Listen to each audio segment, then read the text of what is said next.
Good afternoon, everyone. Good afternoon. My name is Chris Haynes. I'm the interim president here at Phoenix College, and I'm here to welcome you to the CSC, what was formerly known as BAM, and now we're calling it the State of the District. So I want to welcome you to PC. I want to thank all of our PC folks here who took their time to come over and check this out. I want to also thank everybody in the sound booth over there, all my guys from IT. Thank you so much for getting all this set up. Thank you very much. Also, I just wanted to say I appreciate that the vice chancellors are here, the provost is here, Dr. Maria Harper-Marinick is here, and I think it just shows the piece that we really want to look at as far as communication and making sure that everybody's aware of what's going on. So I appreciate those of you that are here, and I also know that we're streaming as well. So everybody that's watching online or streaming knows that they'll be able to ask questions, so that's a great thing too. So without further ado, thank you very much for being here, and here's our chancellor, Dr. Maria Harper-Marinick. I mean, not her. Okay, how about Chris Bliss, president of CSC? I mean, there's a little bit of a similarity, maybe, but thanks, Chris. For those of you who don't know me, my name is Chris Bliss, and I am the president of the Classified Staff Council. On behalf of the council, I'd like to welcome everyone to the first State of the District event. So welcome, and Chris welcomed you all already to PC. I want to thank all of you who are present, both in person and virtually, for attending and being engaged. I want to provide a quick overview of the afternoon. We will have our first presenter here shortly. Once she is finished, I have more information to provide prior to a short 15-minute break. After the break, we'll start our panel with the vice chancellors, and then we'll get you all out of here. Before I introduce our first presenter, I wanted to take a couple of minutes to recognize and thank a few people. First of all, Chris Haynes and PC for hosting us today. Mike Poplin, Michael Rosenberger, and Nancy Jacopis, all from PC, who helped get the technology settled and tables and chairs ready for us. Jose Cisneros, Angela Jenna, and Corey Moore, PC's CSC reps, who helped with the reservation of the space and helped with parking. That was amazing, thank you. Jeremy Albrizio, Hugh Huang, and Shannon Ridgway Monaco, the CSC event planning team, for helping remember the details and generally getting things done, because I just get to sit up here and talk, so they did everything else. Thank you all. This event couldn't have happened without your help. So our first presenter this afternoon is Dr. Maria Harper-Marinick. She became chancellor of the Maricopa County Community College District in May of 2016. She oversees operations for the system, which serves 200,000 students and nearly 10,000 faculty and staff members across 10 colleges: Chandler-Gilbert, Estrella Mountain, Gateway, Glendale, Mesa, Paradise Valley, Phoenix, Rio Salado, Scottsdale, and South Mountain. A corporate college, 2 skills centers, Maricopa Skills Center, Southwest Skills Center, and several satellite campuses and business and industry, technical and customized training institutes. Whew, that was a mouthful. Okay. Dr. Harper-Marinick sets the vision for the higher educational institution's strategic plan, guides policy development, and oversees initiatives and outcomes related to workforce, economic and community development, civic and global engagement, and increasing student success. Dr. Harper-Marinick serves as a leader seeking to shape the future of higher education in Arizona and is a member of numerous boards and organizations whose purposes are to improve higher education locally, nationally, and internationally. Dr. Harper-Marinick has been with the district for more than 22 years, serving previously as Executive Vice Chancellor and Provost, Vice Chancellor for Academic and Student Affairs, and various other positions. A native of the Dominican Republic, Dr. Harper-Marinick came to Arizona State University as a Fulbright Scholar in 1982. She holds a PhD in Educational Technology and a master's degree in Instructional Media from Arizona State University, and it's in Spanish, and I was really struggling with how to pronounce it, so please forgive. Licenciate, I'm sure I'm butchering that, in School Administration and Pedagogy from Universidad Nacional Pedro Enriquez Llorena in the Dominican Republic. She has authored scholarly articles and chapters and presented at national conferences. It is my privilege and honor to introduce our Chancellor, Dr. Maria Harper-Marinick.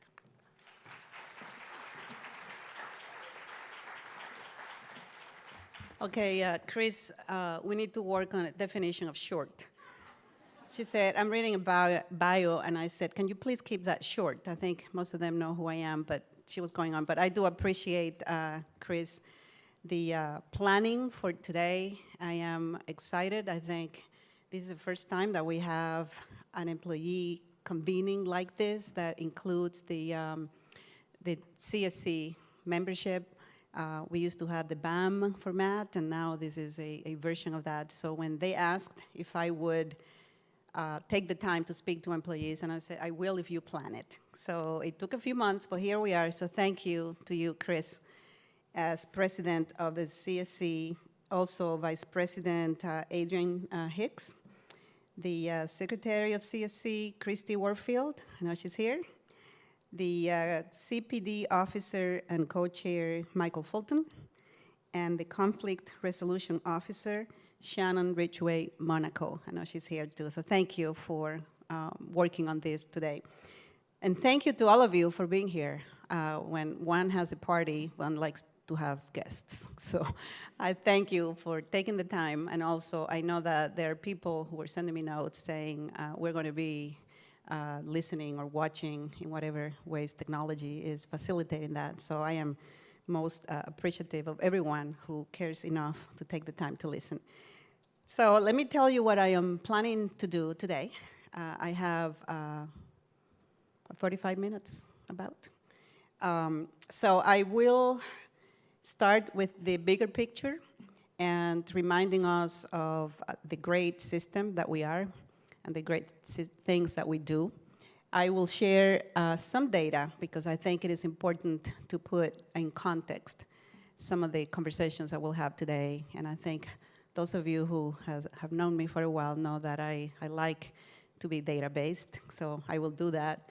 And then I am going to share some of the accomplishments, things that either were completed, that were started before I became chancellor about 10 months ago, or things that we accomplished since then, so you get a sense of some of the direction that we're taking, and then I'll close with how do we move into the future. So that is the plan, and I also will announce, I guess, say that I am working with CSC to have regional convenings that would be more of a town hall format, so that is a more, I'm not on a high stage, that I will be closer so that we can have more casual interaction and opportunity for questions. So stay tuned, that will be coming. So to get us started, I know that some of you have seen the video before, but I think it's a good video that is an easy celebration of who we are. So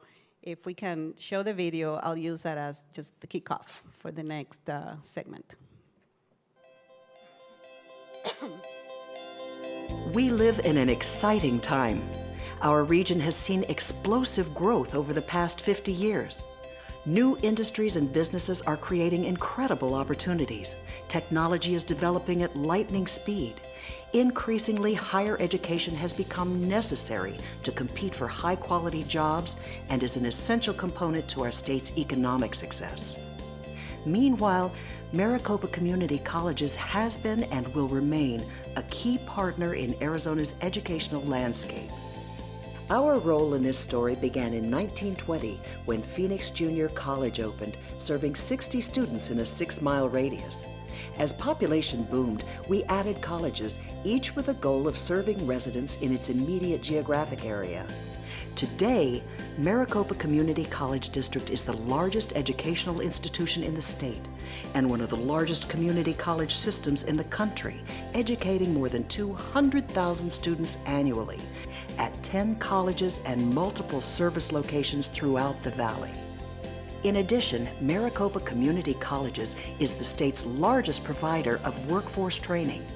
We are a key transfer partner to not only our 3 state universities, but to institutions of higher education across the country. Maricopa Community Colleges is also a vital player in the governor's Achieve 60 initiative, which seeks to make Arizona more competitive through the power of education. This is our unique challenge, our incredible privilege, and our serious responsibility. While we once relied on a combination of state aid, tuition, and property taxes to fund student services, state aid to Maricopa Community Colleges has been eliminated. Population growth in our region has slowed. Advances in transportation and technology have changed how students access education and training. More and more students are enrolling at multiple colleges during the same semester, reflecting greater mobility throughout the Valley and an increased interest in online classes. What has not changed, however, is our commitment to serve our community through quality education, services, and innovation with every new step. Continued student success demands it. So to make our district even stronger, we pledge to take many steps toward positive transformation within the weeks and months to come. We will emphasize the role of technology in the educational process, including real-world training, online coursework, and collaboration with industry. We will continue to meet the challenges of financing higher education in response to changes in state funding, taxes, and tuition. We will prepare students for even greater career success. We will make workforce training programs more agile for students and employers. We will foster an entrepreneurial spirit in our students, employees, and community. We will strengthen the ties between our district and the communities we serve. We will reach out to local business, industry, and government leaders who reflect our 21st century environment. We will maintain our commitment to provide quality and personal interactions between students and instructors. Together, we can ensure that the Maricopa Community Colleges and the Valley we serve are poised to thrive today and well into the future. We look forward to the journey. I really like that video because it is a good reminder of all of the excellent things that we do. We couldn't have made such a video if we didn't have people like you working in the system to support our students. You make it happen, so I'm going to ask you to give some applause, not to the video, but to yourselves for all of the work that you do every day.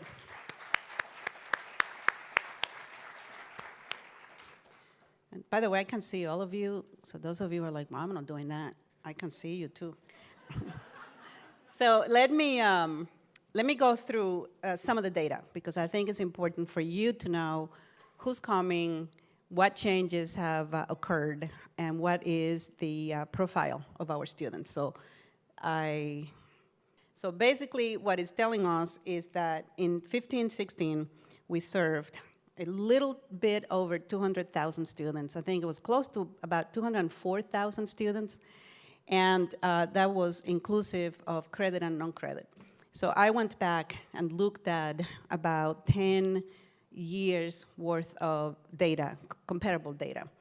And at the highest point, that was in the academic year 2010-2011, when I added up all of the credit and non-credit, it was over 275,000 enrollments. So it is simple math. In about 6 years, 5-6 years, we have declined systemic, obviously, data. It's about 75,000 enrollments that make the difference. The second number is what we offer, which we're proud of saying that, is that we have about 874 degree and occupational programs. And those of you who teach in those, I see some of you in the audience, you know that better than I do. And then the great news is that in that year, we actually awarded over 27,000 degrees and certificates. It was actually 27,908, so it's closer to 28 than it is to 27. And that is, by any definition of a good outcome, is a great outcome. So for whatever you do to make a contribution to that, I say thank you. Okay, this was better. So you don't need to read the numbers, because I'm going to tell you what that is. But our student population has become more diverse. We are, it's about 45% of our students identify themselves as white students.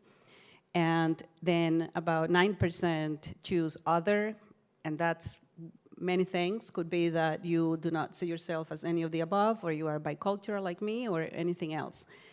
The rest of the distribution is by ethnicity based on labels given by the census. We are fairly close to the distribution in Maricopa County for Asian Pacific Islander students, for African American students, and American Indian Native American students. And for our Latino students, we're about 29% were in the fall, and the distribution of the county is 31%. So that is the group for which we have a little bit of a gap. The growing population in our colleges, if you look at the last decade, is primarily with the Latino students. Just about 5 years ago, it was 24%, and now it's 29% of our student population.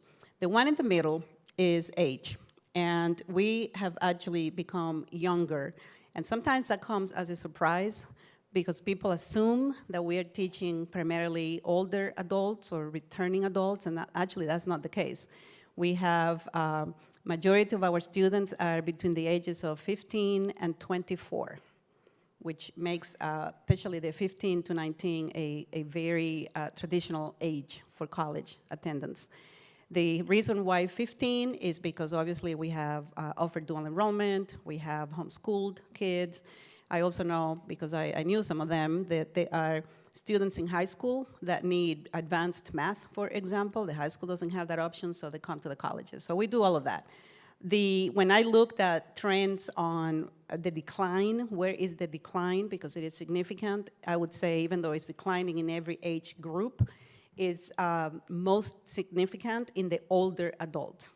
So it could be the economy is better, and I think we all know that there is a relationship between economy being strong, declining enrollment, because people are working. That is a good thing for the state, and then they may not need to come to college. So that's where most of the decline is, especially when you look at it in terms of proportion. And then the last one is for definition of those students who are first generation or not, and it's about 44% of our students are first generation students, meaning that they are the first people in their family to attend college. Many of us, including myself, were first generation students. Why is that important? Because when you haven't had anyone in your family or relative who have attended college, the lingo of what we do is not easy unless you have a framework to understand that. What questions to ask, what are some of the concerns, what are the issues, where do you go, what do you do? Those things become less evident when you don't have someone guiding you through that process. So that's why that is important information for us, because it impacts the services at the college, obviously. Then we look at, so they've never gone to college, do they have some education? And 40% of our students do not have any college or university credits. And then you can see 30% have some, and then we have some to college while in high school, that's about 1%. Some already have degrees, associate's degrees, bachelor's degrees, master's degrees, and more. So why is that important also? Because for those who've never gone, then it matters how we recruit, it matters how we induct them into the system. The other people have a little bit more experience doing that. And then residency, sometimes we think that, oh, the students are coming from all over the place. Well, actually, 93% of our students are Maricopa County residents. I also like to share information about this because we spend a lot of time and should spend time worrying about the students who need developmental education. And I think all of you know that is about 60% of the students who come to us need some form of developmental education. That it matters if the students come to us right out of high school or if the students come to us later in life. For example, in math, if you come to us right out of high school, 60% of those students is not the placement for developmental, it's more like 35%. And then you stay out of college, you come back later, you forget math. I'm sure all of us would be perhaps placing in developmental math because we haven't been to school in a while, and that's how it happens. However, the other side of that is how much we do for students who are in high school through dual enrollment program. So in 2015, you can see the number is over 15,000 students. And I think the year before that, it was closer to 17,000 students taking dual enrollment. Why is that important? If you need developmental education, you cannot enroll in dual enrollment. So it's something that is important to know. And then you see that we have 123 high school partners. Some are public, some are private, some are charter schools. Then we celebrate our honor students, and those, you see the number there, and those are the students that received a scholarship as honor students in 2015. This one is a busy one. All you need to worry about is the number, 61,700, and that is, in 3 years, how many students were enrolled at more than one college. And you know how that works. You go to a college close to home in the morning, and maybe you go to a different college at the end of the day because it's closer to work. Many of our students take all of the above, and then online courses from Rio Salado. I met a student once that was one of the students at Paradise Valley, and he was going to Mesa, PV, Scottsdale, Rio, and ASU. So he found the convenience by going to multiple places. So that's the number of, because sometimes we hear, no, they're not really doing that, or it's only 2,000. It's actually over 61,000 students in 3 years, by the way. This one is just to show that a lot of what we do is connected to workforce development, and this chart shows of the jobs that are identified as best paying jobs for people with community college degrees by Forbes magazine, that Maricopa actually offers most of them. We actually offer, of the highest growing industries in the state of Arizona, we offer 9 of the 10, which is very good. We are, as I'm assuming, I'm just reviewing with you now what we do, but we are the #1 provider of workforce training for our state. And those are the areas where we are #1 is computer systems networking, nursing and nurse assistants, EMT, emergency medical technicians, nuclear medical technologists. I see my friends from Gateway who teach that primarily, fire science, and then criminal justice and police. I think you know that of our mission, we have 4 primary components. We have transfer, we have workforce, we have developmental education, and then we have support to our students. So this is just an example to highlight that we actually have more than 50 programs in public safety. Did you know that? Yeah, some of you are saying no. Actually, I didn't know that either, because we tend to think of globally, you know, I know that we offer fire science and EMT and police, but it's actually 50 variations within those fields, which I think is impressive. And this is what the degrees awarded in last year, and you can see the numbers. This is the high award. So we have health, the highest, 3,150. Business, computer information sciences, aircraft, automotive maintenance, public safety, and construction. And that is our chief of fire science, which is actually a graduate of our colleges. Here you cannot see the numbers either, but I have them in front of me. And this is the other side of what we do that is important to acknowledge, that we seem not to talk about as much, and that is what we do to help students transfer to the universities. I see Rose in the audience. Thank you, Rose, for what your office does.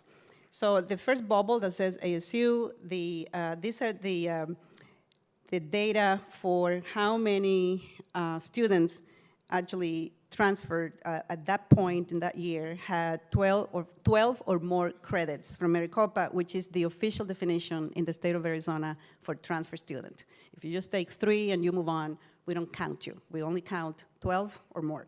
So at ASU, there were, in that year, 15-16, 24,140 students at ASU that were Maricopa transfer students. Think of how many students are at ASU. That's a high number. The one in the middle is Northern Arizona University, NAU, and there were 6,503. And then U of A is 3,288. Both NAU and U of A have increased the transfer opportunities for students, because I still remember when at the U of A, we couldn't count more than 225. So now we have 3,288, so that's important. The little corner information is to remind us that we implemented a reverse transfer partnership with the universities, and that allows the students who may have transferred before completion, they were short maybe a course or two, when they complete that coursework at the universities, we can transfer the credit back and give them a community college award. And I believe there were hundreds, if not thousands of students in that pipeline. We are one of the first institutions in our nation to actually make this work. There's a lot of talk, a lot of theory, but Maricopa actually was able to implement, and we have awarded, I wish I had the number in my head, but I want to say, Rose? 270? Thank you. And it's been implemented it's about a couple of years now. And then the next one is how many actually people transferred. So same, 14, 15, because that's the data we had from the university, that 10,400 students transferred from Maricopa, again, 12 credits or more, to one of the universities, 7,400 to a public university, and then 8,700 Maricopa transfer students earned a bachelor's degree. That is, I think, is about, that year there were about 30,000 awards, so about 8,000 of those awards came from students who had studied at our colleges and had transferred to the university, to the public universities. And then I wanted to highlight the CEP nursing program as a very innovative partnership that we would like to see this kind of model to grow. And it came as a result of changes in for nurses. So the hospitals for many, many, many years were hiring primarily RNs, and then that shifted. And there was a goal that there would be more individuals with a bachelor's in nursing, BSN. And I think all of you know that the colleges do not award bachelor's degrees, so we had to partner to make sure that our students had a pathway to good employment. And then the CEP nursing program was started in Arizona, and you see the partners, the three public universities, Ottawa and GCU, and I can't read the other one. But it is the opportunity for students to complete their bachelor's in 3 years, so it's saving time and it's saving money, and it is a good model of what could happen when we partner with the other institutions of post-secondary education. This one we couldn't have done alone, and now I think we see that 61% of the students are enrolled in the CEP, and why wouldn't you? Because it works, and it's actually saving time and money.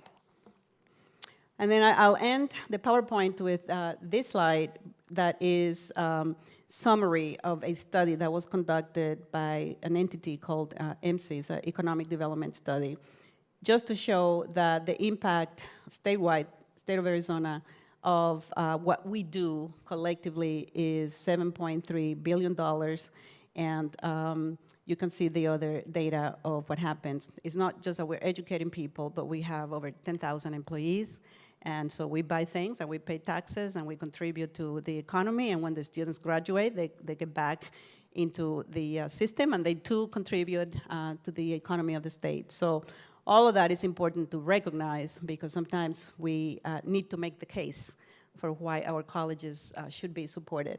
And then the last, in the bottom, is a relation to the Small Business Development Center. The Maricopa colleges host the statewide network for SBDCs, and the job of SBDCs, in partnership with the Small Business Administration in Washington, D.C., is to help small businesses grow their businesses. And they have great success doing that. It's been in place for many years. And as those businesses grow, again, the economy grows because they are able to hire more people and invest in growing their business. So that is my last slide, so that you know who we are, where we are, and then some of the changes that have occurred. So now let me share with you some of the things that first of all, what I had pledged when I was going through the process of selection of a chancellor, and since then, and then what are some of the accomplishments that I think need to be celebrated. because we don't do enough of celebration, as I think you know.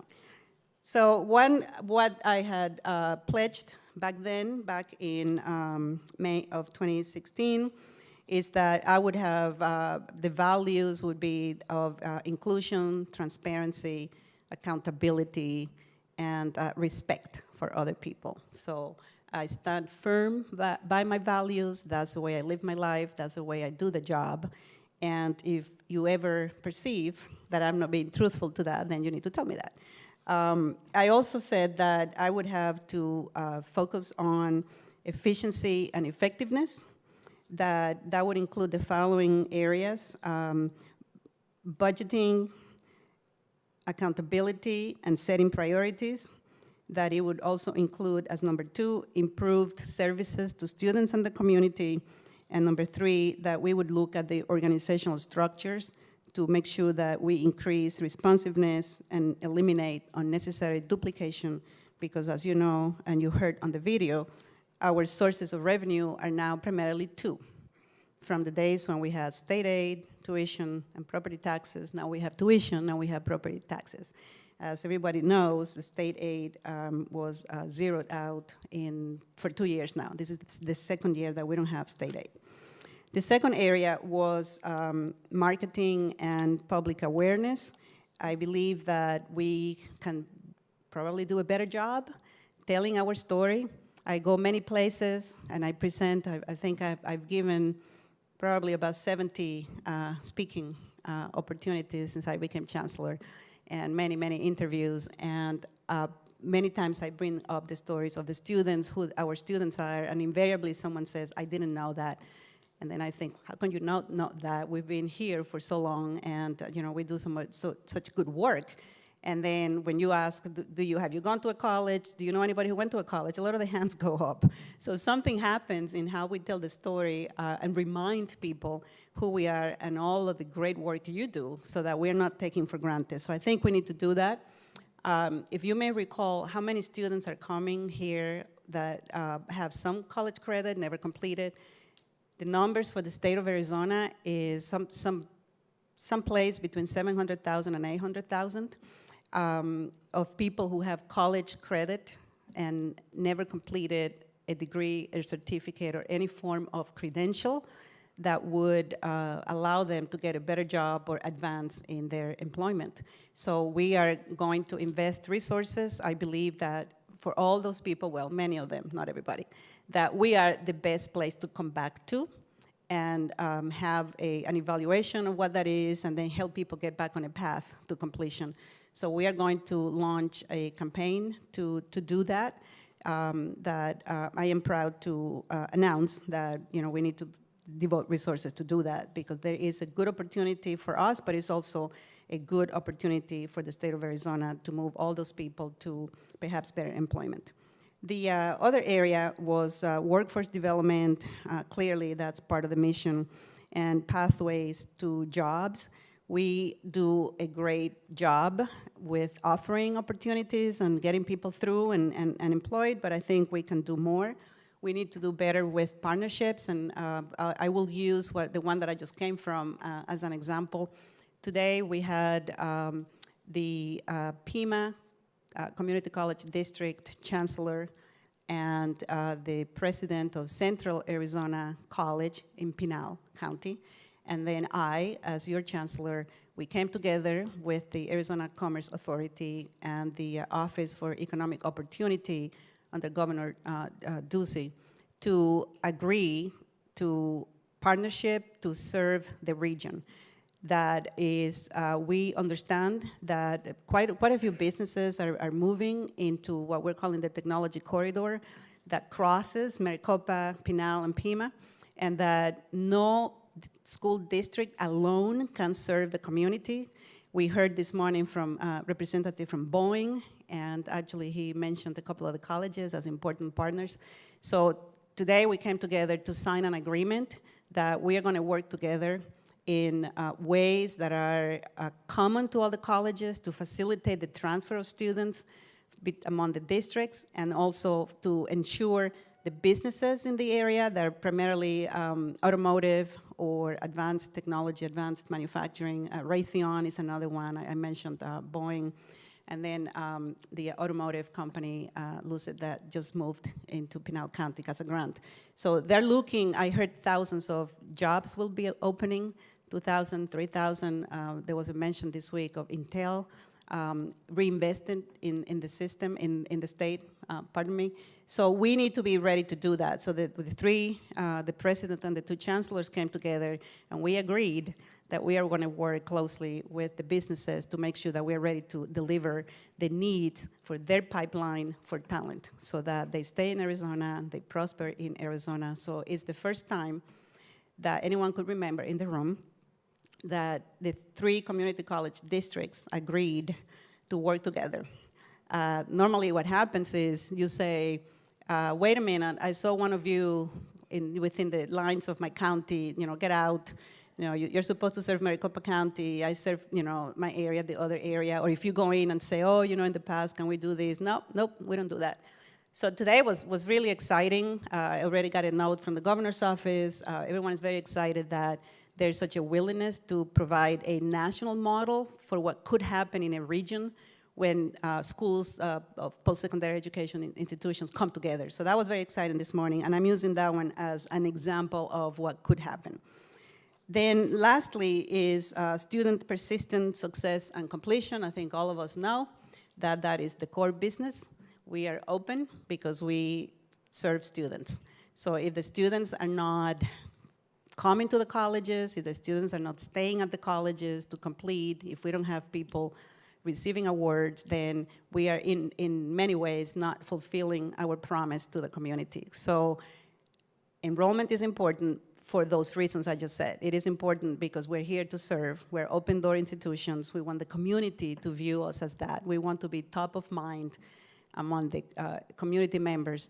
When I need education, I know that's where the best education is, and I am ready to do that. So we have to be ready to serve. It's not enough to bring more people to the door. I think we all know that we have made very good progress in moving the needle in all of the metrics that we track for our governing board reports. I believe this was probably the first year since I've been doing it, since 2005, that we made progress upward in all of the metrics that we track. Some students did better than others, some groups did better than others, some had significant changes, but I think it was the first time that we didn't have any arrows going down and then having to explain why that's happening. So thank you for whatever you do that makes that happen. Other thing I have done as a chancellor is made a commitment to integrate better with the community. So I have met with, by now, I don't know, hundreds, thousands of people. And I told you that already. I've done a lot of speaking about the system because I think it's important for our government, for our legislators, the business community to know what we do and that what we do matters, that we shouldn't be a second thought, oh yeah, that's right. No, is that we are where solutions happen for our communities. So I am proud to say that people are very supportive, that I've been meeting with legislators for the last 3 weeks, and every single person I have met down at the legislature has been very supportive and very complimentary of what we do. And then to my surprise, I knew a couple of people that teach for us. I didn't realize that there were other legislators that actually teach for Maricopa. So the conversation was a little bit of inside baseball because they do get the emails, so questions were a little different. Yeah, it was actually fun. Then what else have we done? We actually completed the new Maricopa strategic commitments. Is the new strategic plan. The one that was in place ended in 2016, so we have a new plan. It is online, and you should go look at it because it is what is providing direction for us moving forward. We have, at the direction of the governing board, we are taking a second look at all of the board outcomes, and that is also part of the framework of the work we do and need to do, and we have revised the governing board outcome for workforce development. That's also online, and are in the process of revising the developmental education board outcomes. I mentioned the monitoring report, and I don't know how many of us are inclined to look at that kind of data. You know, I do, but if you have the time, and you do, I would invite you to do that, because you get a sense of all the work you do, how that pays off, because the result of that is in those outcomes. And as I said, it's a very, very positive story this year. Then we made other changes to the system in what I'm calling administrative efficiencies. So there were 4 positions at the district office that have been eliminated. There will be budget adjustments, I'll call them, at the district office. And what the goal is, because we don't have state aid, we are not inclined to increase tuition, and the board will need to make a decision about taxes and tuition. Actually, it's not my decision, that we need to look within. And to look within, we have to be reflective. We have to look at what we can do without, what we can do differently, because there is no, rain of money from the sky. So if we need resources to invest in teaching and learning, to invest in student support services, the money has to be then found, I guess, and reallocated. So we are going to make cuts at the district office, and the money will be dedicated to supporting any activities at the colleges that impact students directly. That is the goal. I think many of you know this, but I'll remind you that we made changes to the Maricopa Corporate College. The Corporate College was founded to generate revenue for the district, and getting there by serving the business community, for example, in customized training opportunities. It was founded as a separate entity with president, vice president, and other staff. And unfortunately, the model is not sustainable, was not sustainable, because it's costly to do that, and the resources are not, the revenue is not generated at the level needed to even break even. So decisions had to be made. And the decision was that instead of having MCOR as a separate entity, it would be coordinated through a college. And the college that is responsible for doing that is Rio Salado, reminding you that Rio Salado was created many years back, and there were 2 primary functions. One was distance education, which is now online, but it was distance. And then corporate training. So it's not something new for Rio, it's actually resetting it so that Rio has a responsibility to coordinate the function for the benefit of the system, obviously, and all the colleges. We had a presentation this month, no, January, it's already February, at the governing board regular session, so you can see it on MCTV. And Corey Pruitt, who is heading the MCOR, did a fantastic job showing how they have made changes and adjusted and have already saved about $2 million to our system. So if you are so inclined, I will invite you to look at it, because it is really excellent work in a very short amount of time, because they got the charge in August. Another priority of mine was to improve what we call the front door experience for students. We can have the best faculty, and we do. We can have the best advisors. We can have the best people at the front desk. But if you go to at Kelty, to the technology system, and you can't enroll, or it takes you, 3 weeks, or it takes you, 4 days and many, many, many hours, or you can't even do it at all, then it doesn't matter what else we do. If you can't get students in, then there's no business. We have to close the doors. So there was a directive given that improving that experience for students needed to be a priority. And I believe there was an email this morning, yesterday, I hope you read it, that talks about how we are launching this weekend the improved system for students. And I am very pleased that it's pretty close to on time, and that even though I'm sure, like with anything new, there will be a few bumps along the way, but be open-minded and be patient. We get it. I get the emails, well, something happened, but you don't know that. Well, of course I know that. What do you think I am? Another planet? If something is not working in the enrollment system, I suffer too, because I want the students to register. So I want to thank if any of you in this room who are connected to that project. I know some people from ITS. I know that many people, many hours were invested in making sure that we can actually facilitate the enrollment of students beginning this weekend. Okay, we're testing it on Sunday, and it will be released on Monday. So now you heard it here. And I have witnesses at Kelty. We also implemented the first CRM, which is a customer relationship manager system for the district, that will help us recruit and manage and communicate with students. So it's something that we had talked about for, 5-6 years, and is now implemented. And then I believe in January, not too long ago, we had the soft launch of what we called Start Almost Anytime, flexible scheduling for students, and ability for students to go to the website and actually see what courses are available and where they're available, and then opportunity to register. And I know that even though it didn't yield thousands of enrollments, but it did yield, I think, hundreds. And then there were thousands of people looking at the system and trying to enroll, obviously, in some of the courses.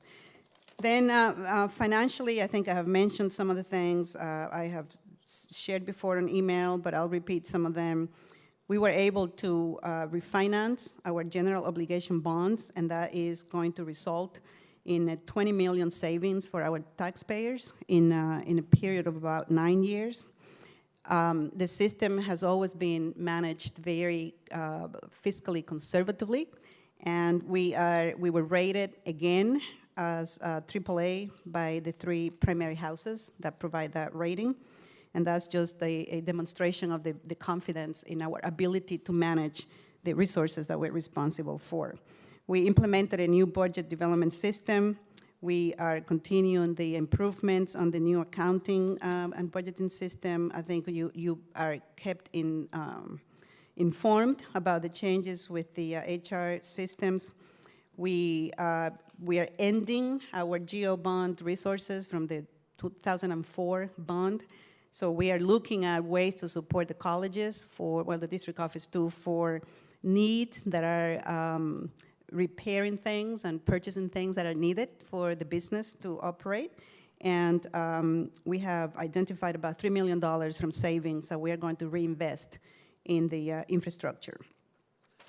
Let me see, anything else new? I think that, like I said, you get the emails about human resources. There were some other decisions. Sometimes you don't hear about this, but I do want to give the credit to risk management, budget development people, business people, and HR, because they do a lot of work to save money in other ways. So let me give you a couple of those. They secured a 0 increase in employee and employer premiums for the benefit plan. That is a good thing. They also supported negotiations of new basic life, accidental death, dismemberment, and short-term disability, and we are actually going to result in annual savings of $335,000 to the district and $239,000 in savings to employees because we contribute to that. Let me see, what else do I have here? The campaign for the foundation is going well. I think we are at 80% goal. 86? Oh, wow, 86% goal. So those of you who have contributed, I say thank you for that. As you know, all the money goes to support student scholarships and faculty innovations. That's what the campaign was about. What's next? I think some of you have heard me before. Times have changed.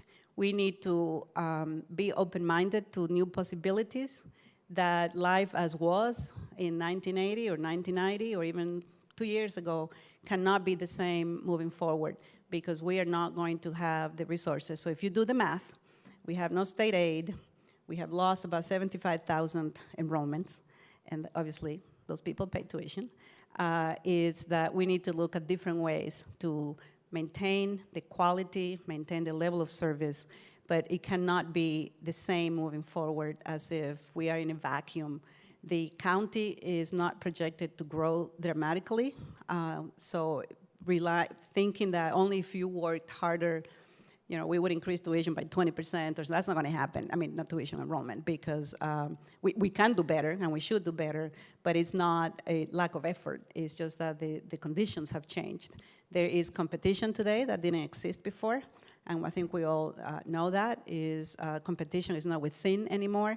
It is all around us, is proprietary schools. I was actually being interviewed this morning by KTAR, and they say, why do you do technical training? Isn't that what the trade schools do? Yeah, but that's been part of our mission since the creation of community colleges. So times are different, and different times call for different kinds of decisions. I think, you know, I will remain truthful to my pledge to be transparent and inclusive, that we need to approach the challenges collectively, that otherwise nothing will, if we don't change anything, we can't expect that there will be different results. So I know that Chris is somewhere here telling me to just be quiet. I told him to keep track of me. So I would say we will continue to communicate whatever changes may come. Lastly, I think if you haven't seen it, the board adopted a resolution. You might want to go look at that. And it gives the chancellor 90 days to come back with a proposed plan for changes. So we are putting in place a task force that will have internal constituents and representation from CSC, obviously, and our faculty executive council, the presidents, vice chancellors. We have the names of 3 students, and we'll have community members, either business CEOs or people who are involved in economic development for the region. I think it's important to have their voice also, together with the internal voice, and I'm hoping I get very robust, rich, and vetted recommendations to present to the board. So I hope you learned something new today, and that you are as excited about the future as I am, because our students are depending on us, and even though life is hard, and life is hard for many of them, they still come. And I say that when I speak in public, is we have students who make amazing sacrifices because they don't have the money, because they don't have food, some of them are homeless, single mothers, et cetera, but they're students, means that they're still showing up and expecting us to serve them, to provide a safe environment, and to provide an engaging environment for their learning. That is the core business, and let's not forget that. So I want to say thank you to CSC for inviting me. Thank you to all of you who are watching or listening, and thank you to those of you in the audience. And I look forward to the town halls, where the presentation could be more of a dialogue with you, as opposed to me just providing information for you. So thank you very much.